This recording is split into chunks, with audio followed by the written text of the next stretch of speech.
Okay, so last time we talked about oligopolies, if I'm not mistaken, and so now we are moving on to what should be the final form of imperfect competition. Okay, so remember, let me. I'm sorry, I'm just going to add this here to where we can actually have a place to talk and have notes. Okay, so whenever we first started talking about this, we talked about perfect competition, right? And this one is, we'll just say it's all alone, right? And then you had your imperfect competition, which this is a monopoly, which I don't understand why they put that one first, but oh well. And then an oligopoly, and then finally today is monopolistic competition. And I don't know why that's saying it's spelled wrong. Well, who cares? Okay, so the biggest defining feature of all of these is no control over price, right? And then down here, you're going to see this is varying degrees of control, right? Where you're looking at the monopoly, and they're obviously going to have as much control as anybody. And oligopoly, on the other hand, is going to have some control over price, but it just depends on how they act. And if you remember correctly from the last time we were talking about this, like it just depends on if they're going to act together as one group or if they're going to basically go their own way and they're going to try to cheat on their arrangements, right? And then today, what you will see is monopolistic competition is kind of a blend, hence the name monopolistic competition. It is a blend of a monopoly and perfect competition, right? So it's going to have some aspects of each in it, right, is going to be the key characteristic here. So looking at the objectives, it talks about the unique structure of it, blah, blah, blah, all this good jazz. Okay. So, and then finally, so if you look at this, this one down here at the bottom, right, it's going to talk about why the economic profits tend towards zero in monopolistic competition, just like what we saw right here, right? It's going to be the case. So that one, yeah, that one's okay. Okay, so monopolistic competition, one of the big key characteristics here is this one, okay, is the fact that there are many firms. So first of all, this is where they get their characteristic of the perfectly competitive market from, right, is from this idea of many firms, right, in which they produce similar goods or services, but each maintains, sorry, Coach Taylor's calling me. All right, but here's the key difference right here, right? We're going to highlight that one green, and we're going to highlight this green as well. How about that? Okay. Because what this is telling us is whereas in, and I'm going to add some side notes here, in perfect competition, we could say, oh, I cannot type. Oh, my Lord. They were essentially identical. Well, in monopolistic competition, this is where you're going to see that the products are pretty much the same, but they're not exactly the same, right? So like I could throw out the term Pepsi is just as good as Coke. And if I could see all of your faces, we could probably see that some people are disagreeing with me right now. Or I could tell you that Mr. Pibb is just as good as Dr. Pepper. Or I could tell you that Crest toothpaste is just as good as Colgate, right? At the end of the day, they're very similar, but there are some slight differences. And as a result, each one of these things are going to be able to have just a little bit of control because there's enough difference that they can differentiate themselves. Or in other words, they can set themselves apart in the market, right? It's not like they're exactly identical. It's not like an ear of corn laid right next to an ear of corn, right? We're not going to be able to say, oh, well, there's a difference between those two. But whereas, and these are not necessarily monopolistic competition, but you'll kind of get the idea. But whereas like a Coke and a Pepsi sitting right next to each other, well, they're both soft drinks, but they are slightly different, right? Probably one of the better examples of monopolistic competition that I can give you guys is fast food restaurants. At the end of the day, they're all fast food, right? That's exactly what they are. Each and every single one of them are fast food, but there are slight differences in them. Some of them are burgers, some of them chicken, some fish. I mean, you name it, right? Some of them just sandwiches, whatever it may be. But each one of them is going to be slightly different, and they're just different enough to where they can have a small control over price. Now then, here's the thing about it though, is you're not going to go feed a family of 4 at one fast food restaurant. It's going to cost you $25. And then you go to another fast food restaurant, it's going to cost you $175, right? There's not going to be these huge swings in price, but you may see, like if I go feed a family of 4 at a restaurant, at a fast food restaurant, it may cost anywhere between 25 and 30 bucks, right? Because there's going to be some small differences in price. There's not, again, there's just not these gigantic, huge ones, right? So there you go. I can't move on to the next one. Okay, so it's saying right here that the concentration ratio, the proportion of total industry output, this is what we talked about the last time, right? With oligopolies. So if this concentration ratio is really, really large, then more than likely we're dealing with an oligopoly. But because it's super, super low in these fast food restaurants, in these auto tire, bottled water, toys, coffee, so on and so forth, right? Because the concentration is really, really small, which I don't agree with that. I don't know why they put this example in here. I wouldn't completely, totally agree with that, because I'd say Starbucks probably dominates that. But oh well, it is what it is. Who cares? We'll stick with it anyway, right? Because that's what they say. But I would stick with this one because I just feel like that one's more relevant to y'all. I really do. I feel like that's one that you guys can probably relate to a little bit better in terms of monopolistic competition because, well, it's one that y'all probably visit a little more often than any of the others, if I had to guess. So, just my thoughts. Okay, so the market power, this is, again, this kind of goes back to what we said on this slide, right, in the monopolistic portion of it. And again, we've kind of already talked about this and described this, why they have market power. And ultimately, because they have some market power, then they are going to do this, right? They are going to have a downward sloping demand curve, just like all of, let's see. So what else do all of these have in common is that each individual firm faces a downward sloping demand. Whereas this one up here, remember, the individual firm faces a flat demand curve. We'll just call it demand flat, who cares, right? Y'all know that it's perfectly elastic, but it's okay. Okay, so that's kind of the deal. Okay, again, so what is it that gives them their quote unquote, right? I'm not saying monopoly power, true monopoly power, but the thing that gives them this power, this control over the market, is that they have slight differences in their products, right? Another key characteristic in monopolistic competition is advertising. Like, think about, like, honestly, like up here, and tell me if these right here aren't some of the main commercials that you see on TV, especially this one for fast food, right? Like, I mean, think about like the majority of commercials you see on TV, and they're for products that have loads and loads of competition that really aren't that different from each other, right? They're not very different at all. And so they have to advertise to make sure that you are aware of the slight differences in their products, right? So toothpaste companies are another one that it'd probably fall somewhere between this and an oligopoly. But at the same exact time, like, I mean, if you've ever been down the toothpaste aisle before, right, or the deodorant aisle, either one, right? We're standing at the deodorant aisle, right? And at the very bottom shelf on the deodorant aisle, well, this is where the really, really cheap stuff is, right? This is where the stuff that's like, hey, it's pretty much advertised as, hey, we're chalk in a bottle.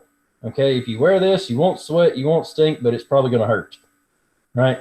Then you move up one level, and this is, sorry, ladies, but I don't shop the lady one, so, but this is where the Old Spice and the Degree and stuff like that lives, okay? And this is the stuff that says, hey, not only will you smell great, you're not going to stink, but everyone's going to love you. Well, because that's what our advertising says. But then you get to the very top level, and this is where your clinical strength stuff is. This is where all the stuff that says, hey, guess what? If you put this on once, you're probably never going to sweat again, but you may have some kind of rash, right? But still, like, no, it doesn't really say that, but still, like, that's the kind of advertising that they do, right? That's the kind of stuff that they have to do in order to make sure that you realize that their product's different, because that's really, at the end of the day, it's not that much different, right? There really isn't that much difference between Degree and Old Spice. All right, questions?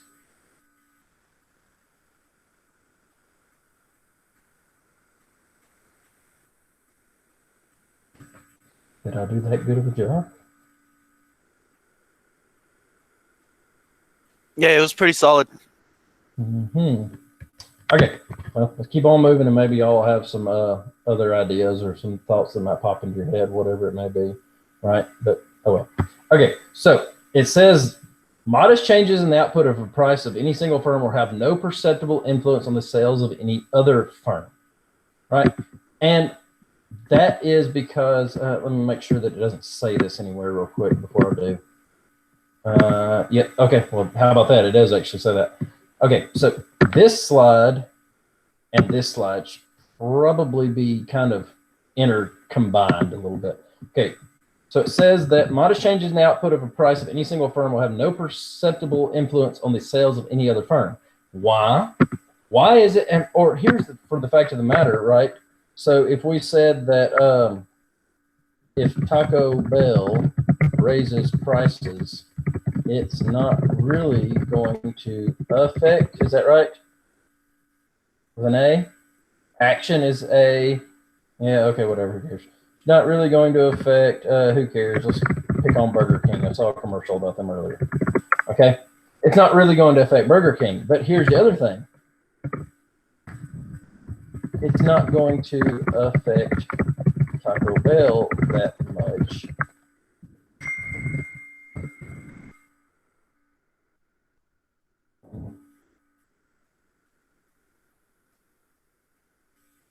Hang on a second, guys. I'm getting a text message from other teachers.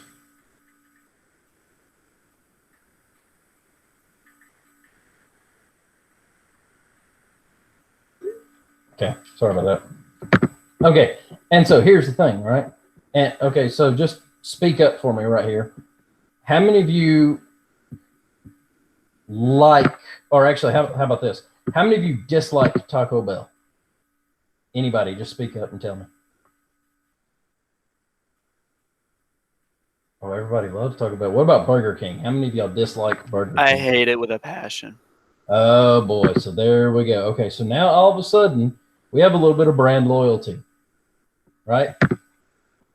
It's the fact that because the product is just different enough, we don't care if Taco Bell raises their prices because we like it better than we do Burger King, right? So why is it that each individual firm is going to be able to have some power over the market? Ultimately is because their product is different enough. Oh my goodness gracious. Okay, I'm probably about to hurt some feelings, and I probably really shouldn't broadcast this over the whole internet and all that good jazz. I'm probably not going to. Okay, never mind. Chick-fil-A's garbage. Yeah, I'm not a big fan. Okay, yeah, thank you for saying it. So now I can just jump in and pile on top of it. Okay, so yes, I'm not exactly, I love their food, their quality, all that good jazz, but like, I mean, at the end of the day, it's not different enough for me to want to have to change the price. Why? Because I have brand loyalty towards, like, take your pick, right? Any other fast food restaurant, right? Yeah, I would rather have Zaxby's, right? Just personally, right? But some of y'all may say, oh, that's terrible. I would much rather have Chick-fil-A. Well, there you go. It's brand loyalty. That's all this is, right? The extent to which competitive firm has depends on how successfully it can differentiate its product from those of the other firms, right? And this is where, so like, let's see, Burger King is, let's see, so Burger King is have it your way, right? Let's see, Taco Bell, what is theirs? Open late. I think that's all theirs really theirs is. They can't say fresh ingredients, right?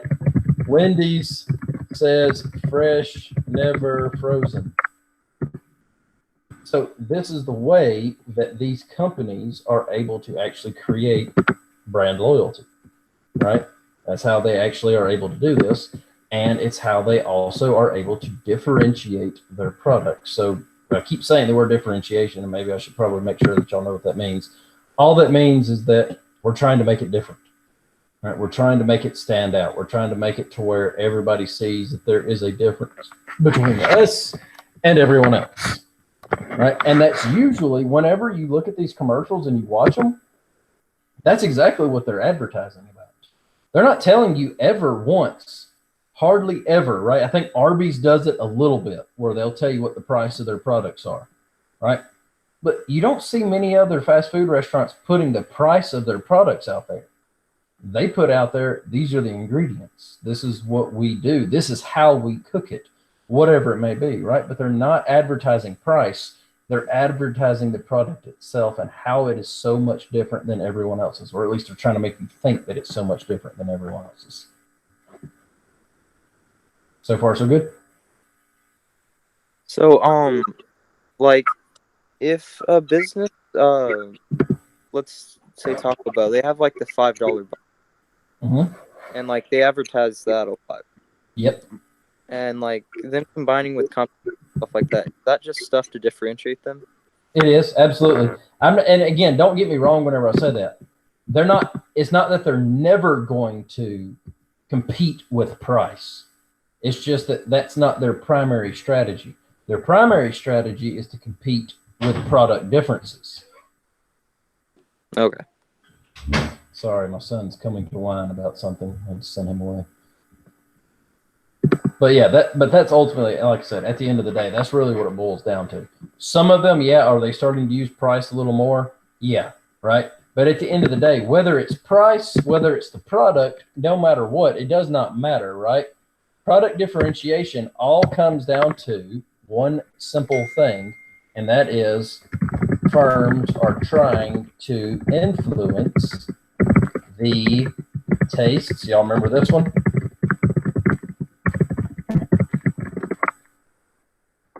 They're trying to influence your tastes and preferences, because at the end of the day, that's really all they can affect. They can't affect your income, right? But they can put some delicious, like, amazing looking burrito on TV, and they can make it look beautiful. And by the way, have y'all ever noticed like how nothing you ever get from a Taco Bell or a Burger King or anything ever looks like what it looked like on TV? Have y'all ever really noticed that and paid attention to that? It never looks the same ever, right? But still, they're going to put this beautiful masterpiece of a sandwich on TV, and you're going to sit there looking and say, "Holy smokes, that looks good! I need to go try that." Why? Because your tastes and preferences have been influenced by that advertising. So would one more like monopolistic competition be Red Bull and Monster, like those three energy drinks? Energy drinks, I would say probably would come pretty close, especially since there's more than just Red Bull and Monster. You know? Right? I mean, because you have what, Rockstar, you've got, I mean, there's like, you go to any gas station now, and there's looks like there's like 30 or 40 different kinds in there. But I'm not exactly sure because I don't know if there's a lot of different companies that are producing each one of those, or if it's like, because you know, like Coca-Cola makes Monster, right? Or if it's situations like that where like Coca-Cola is making one and maybe like Pepsi is making another one of them or something. So I would say that more than likely it's probably monopolistic competition, but it could be somewhere between that and an oligopoly. But yes, it's the same thing, right? It's advertising, right? And it kind of goes back to this as well. Like, here's another thing, like one of the points that I thought about, it's been a couple of months ago or so that I was wanting to share with y'all. You ever notice how Red Bull is more expensive than Monster? All right, everybody see that? I mean, if y'all ever buy those anyway, Red Bull is a good bit more expensive. Do you know what the difference between the price, or at least in my opinion, what I have seen? Have you ever seen a commercial for Monster? I haven't. Anybody? Like, I've never seen one. But yet you see commercials for Red Bull all the time. So they're advertising like crazy. And so as a result, because they are able to, where did I put it? Because they are able to, where did I put the dang thing? Oh, there we go. Because they were able to influence the taste and preferences of consumers, they can charge a higher price. Because whenever the demand curve shifts to the right, remember what happens to price? It goes up. So yeah, that's a good idea. That's a good example. What else? Let me check my email. So like sponsoring, you know how NASCAR they have sponsors all. Is that like part of, like, I guess advertising? Absolutely, 100%. And that's why those companies compete so hard. That's like whenever they talk about like how the how expensive the Super Bowl commercials are, like for companies to actually buy them. Like at one point, they were up to like $1 million a minute to pay for that advertising space. That's why they're willing to pay it, because they know that's what they have to do. Because it's the only way they're going to be able to try to squeak out a little bit more profit. Because what you'll see here in a minute is that it is ultra competitive, and it's not so different than perfect competition in terms of the profits getting squeezed to death.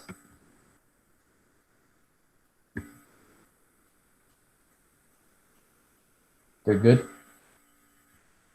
Which, if you kind of pay attention to it, like whenever I was growing up versus now, like the chicken in most fast food restaurants was absolutely terrible. It was like that frozen chicken patty stuff.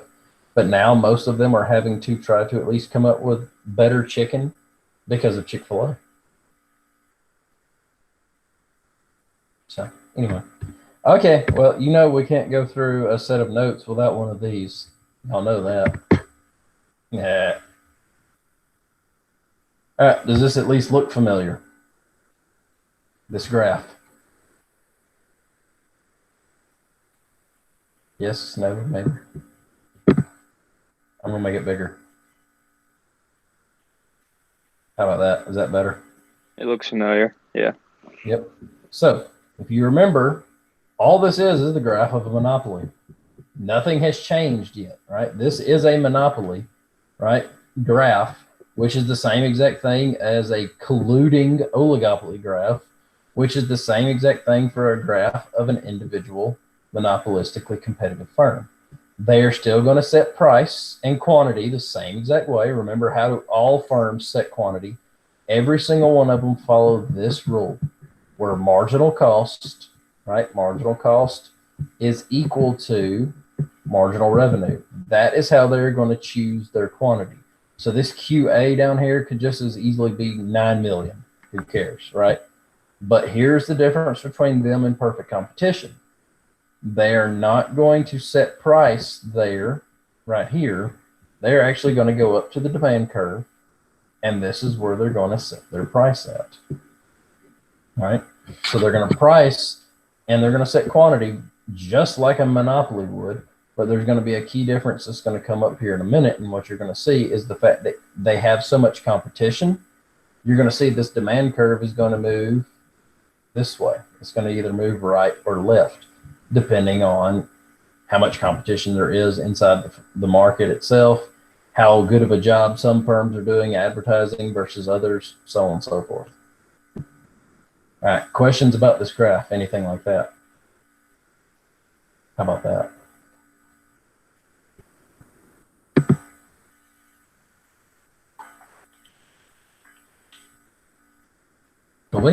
All right, moving on. All right, so let's see. I don't know why this is in between here, but oh well, we're going to keep on going with it anyway, just to kind of stay in order, I guess. All right, so y'all remember the idea of barriers to entry, right? Remember, barriers to entry is what's stopping you, right? What is it that's keeping you from doing it? Okay, and oh Lord, right click, no, not that. Okay, so for the most part, with monopolistic competition, there's really not much stopping people, right? I mean, yeah, I know like opening up a new fast food restaurant will probably cost you a little bit of money, right? But if you're opening up the restaurant, yeah, it might get expensive, but it's probably like 20 grand to start a food truck, right? I mean, you could save for like 5 or 6 years, and now all of a sudden you're in the fast food industry, right? It's not like it's super big deal. It's not like it's just gigantic amounts of money that you have to be able to start your own fast food restaurant, right? To be able to compete with these guys. So there you go. Okay, let me actually present this as well, make this a little bigger. Okay, so what you see here, and I know all this stuff kind of looks a little confusing and all that stuff like that, right? But don't worry about it so much, okay? Pretend for a minute this is just supply and demand, okay? That's all this is. It's not demand, it's our marginal revenue, it's not marginal cost and all that stuff. Pretend that this is just supply and demand, okay? So if new firms enter this market, right? So let's just continue on with fast food, right? So brand new fast food restaurant just opens up. Well, what's going to happen to the supply of fast food? It's going to shift to the right, right? That's all that's going to happen. Okay. Now then, all of a sudden there is an increase in demand, or I'm sorry, because of this increase in supply, there's actually going to be a decrease in demand for each individual firm's product. So when Zaxby's came along, right, the demand for Chick-fil-A kind of dropped a little bit, right? And everybody can probably see that. I mean, because they're in direct competition with each other. When Chick-fil-A came along, right, the demand for McDonald's went down. The demand for Burger King went down. The demand for you name it, whatever it may be, it went down just a little bit, right? Why? Because there's more competition, right?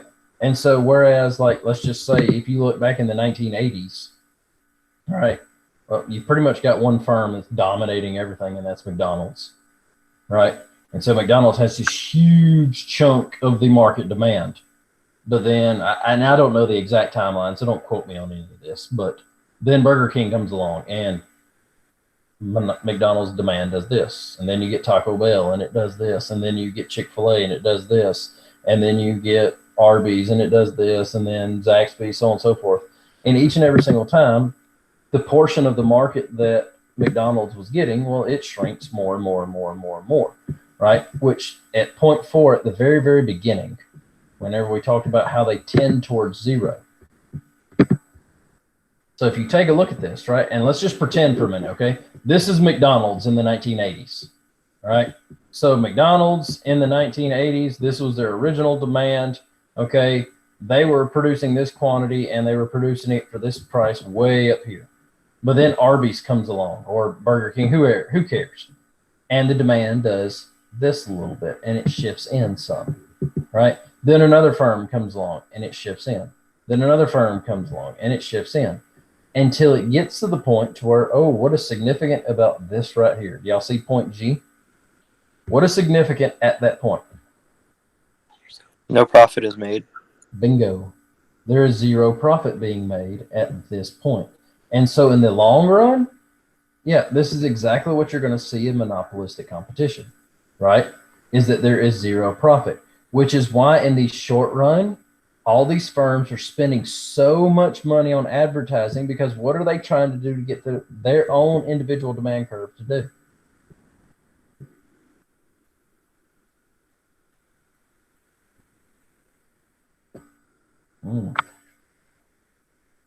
Why do they spend money on advertising? What are they trying to do to demand? Are they trying to make it rise? They absolutely are. So when Taco Bell spends money on advertising, what are they hoping is going to happen? This demand curve, even for just a little while, is going to shift to the right just a little bit. And any time that this demand curve shifts to the right just a little, automatically they're making profit, right? So that's why they're always constantly spending so much money. Or going back to your Bailey, your example earlier, why is Red Bull always spending so much money on advertising? Because they're just trying to get a slight bump. Because heck, making a profit for 3 days is always better than making a profit for 0 days. Right? So there we go. Questions there? Because I'm just going to go ahead and be honest with y'all again on this one. This is another one of those graphs. I know I told y'all this a while back. I can't remember what it was I told y'all this about. Marginal physical product of labor. That's what it was I told y'all about. I never saw this in my undergraduate or in my master's degree. I never saw this graph, the graph of a monopolistically competitive firm. Never did. So, any questions there, or is it pretty straightforward?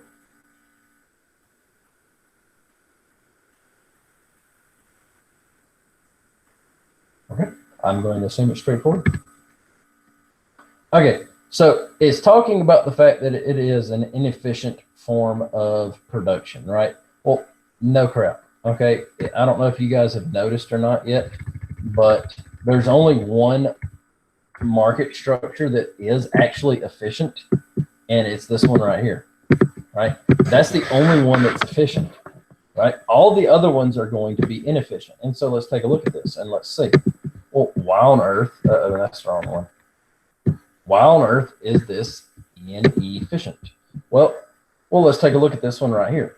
Well, what does society want? What does society need? What would be the most optimal output of products would be right here where my mouse is, where supply and demand are equal to each other, right? They're absolutely 100% equal. And so they're inefficient in the fact that they're not producing enough quantity. But now take a look at this as well. Where is the minimum average total cost? It's right here. So actually monopolistic competitive firms are not even producing at a productively efficient rate either, because they're actually paying a little more to produce these things because of the fact that they're producing up here along a higher portion of the average total cost. So that's pretty much what this says. And that's, yeah, pretty much what all that says too. So, and there you go. Well, how about that? Yeah, pretty much covered every bit of it. All right.